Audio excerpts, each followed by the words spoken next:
Ovo je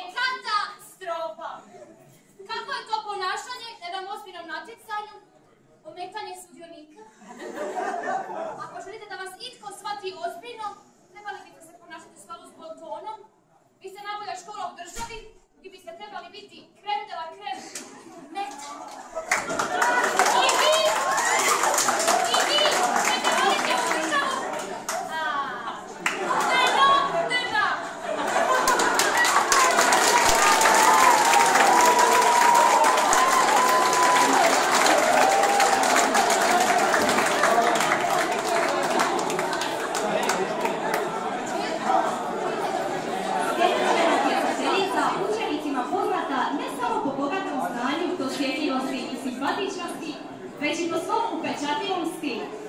A kako šećer uvijek dolazi na kraju, ona je ujedno i naša posljednja pjecateljica. Pozdravite gospođicu Maju Milanović!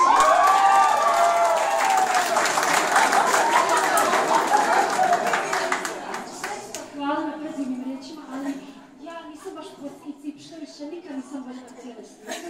Ali eto, daći ću se od sebe.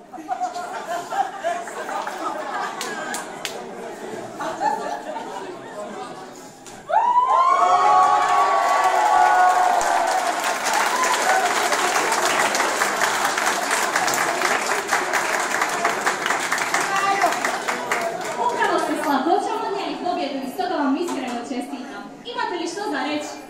Svoje misli ne mogu taračiti u riječi. Ovo stvarno nisam očekivala. Kako je to biti novopečena prvakinja u kuglanju 3. gimnazije? Vrlo dobro, što više odlično. Jako se sredim. Nakon sada već pomalo slegnutih dojmova, slijedi dodjela trofeja pobjednici.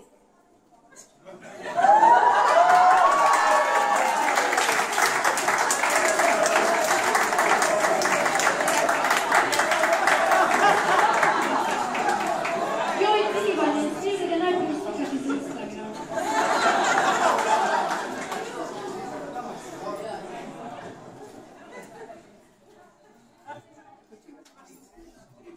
I eto, dragi naši, bilo je to sve za danas.